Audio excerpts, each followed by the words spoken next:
Mes chers amis, bonsoir, j'espère que vous allez bien. Nous sommes vendredi soir, c'est le début du week-end. Comme promis, je vais vous parler de la médiocratie selon Alain Delon. Et selon lui, nos sociétés ne sont pas gouvernées par les meilleurs ni par les pires, elles sont gouvernées par la médiocrité organisée en système. La médiocratie n'est pas l'absence du talent, c'est un régime qui neutralise le talent pour le rendre inoffensif.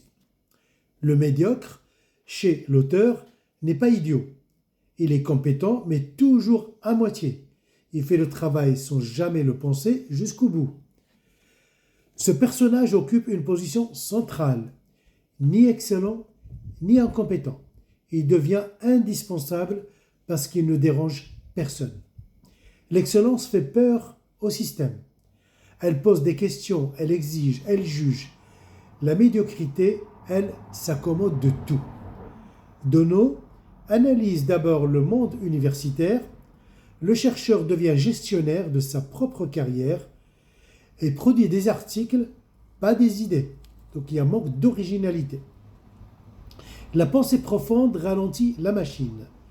Or, la machine veut de la vitesse, c'est le temps qu'il veut. Des indicateurs, des rapports. L'université, dit-il, notre essayiste, forme des experts capables d'exécuter des tâches, mais de moins en moins des esprits capables de remettre en cause les cadres eux-mêmes. C'est-à-dire qu'ils restent dans ces cadres-là au lieu de les exploser de l'intérieur par leurs idées et par leurs réflexions. Le même mécanisme touche l'entreprise. Le cadre moyen ne dirige rien. Il applique des procédures et couvre ses arrières. La compétence réelle devient suspecte. Elle menace la hiérarchie parce qu'elle pourrait la dépasser. Delon parle alors de médiocratie, comme d'un pouvoir diffus, sans visage précis, exercé par des gens interchangeables, ou en probabilité on dit indiscernables. Ce pouvoir ne s'incarne pas dans un tyran, c'est-à-dire dans une personne unique. Il s'incarne dans des process, des comités, des validations successives.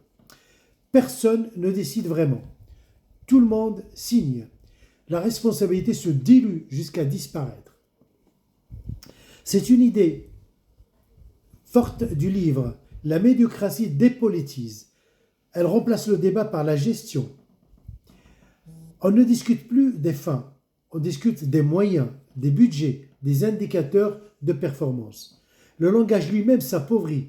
Delon critique le jargon managérial, ce vocabulaire creux qui donne l'illusion du sérieux, comme optimiser, piloter, livrable, et ainsi de suite, process, etc.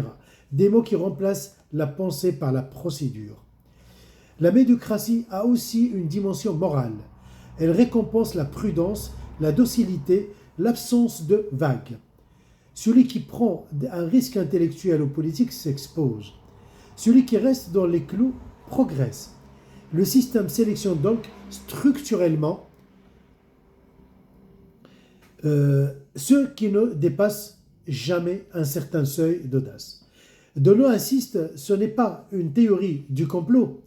Personne n'a planifié ce système et s'est imposé par accumulation de petites lâchetés collectives. Chacun de nous a cédé une partie de ses droits, une partie de ses exigences, et ça a donné un tuilage de ce qu'on est en train de vivre. Chacun cède un peu pour ne pas perdre sa place. Et l'addition de ces petites concessions fabrique un ordre médiocre. Le livre évoque aussi la démocratie elle-même, souvent affaiblie par ces mêmes mécanismes. Les élus deviennent des gestionnaires d'opinion plutôt que des porteurs de vision et d'idéologie et de rêves. Le débat public se réduit à des éléments de langage, calibrés pour ne heurter personne. Delon y voit une forme de trahison silencieuse de l'idéal démocratique, non pas par la corruption, mais par l'aplatissement. Le mérite intellectuel dans ce système devient suspect. On préfère le consensus mou à l'idée tranchante.